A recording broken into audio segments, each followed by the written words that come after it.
ضلع کیماری کے anti street crime cell کے انچارج راجہ خالد نے خفیہ اطلاع پر لیاری ایکسپریس وے کے قریب کاشف سندھی کے منشیات کے اڈے پر چھاپا مارا، جس پر مسلح ملزمان نے پولیس پارٹی پر فائرنگ کر دی۔ جوابی فائرنگ کے نتیجے میں وسیم کمانڈو عرف بنگالی پولیس مقابلے میں زخمی ہوا، جو کہ اسپتال جا کر ہلاک ہو گیا۔ ملزم کا ایک ساتھی فرار ہو گیا۔ وسیم کمانڈو پر 8 سے زائد مقدمات پیر آباد اور منگو پیر تھانے میں درج ہیں۔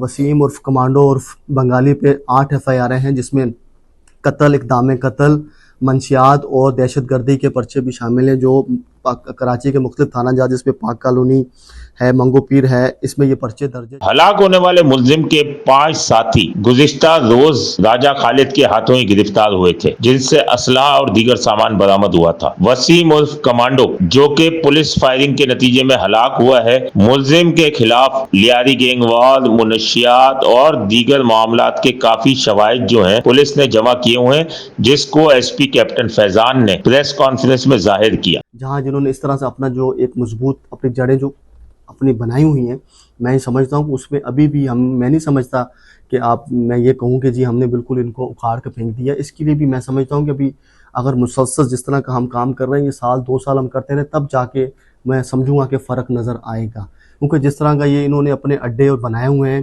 اگر آپ کبھی نہیں گئے ہوں گے، میں آپ کو کہوں گا کہ آپ کبھی جہان آباد چکر لگا کے آئیں ایک دفعہ بائک پہ، میں گیا ہوں، راجہ گیا ہے، ٹھیک ہے، آپ دیکھیں گے تو آپ کو نظر آئے گا کہ وہاں پہ کس طرح ایک آرگنائز قسم کا کام چل رہا ہوتا ہے۔ ملزمان کے مزید ساتھیوں کی تلاش میں چھاپے مارے جا رہے ہیں۔ Sameer Qureshi, C110 news, Karachi.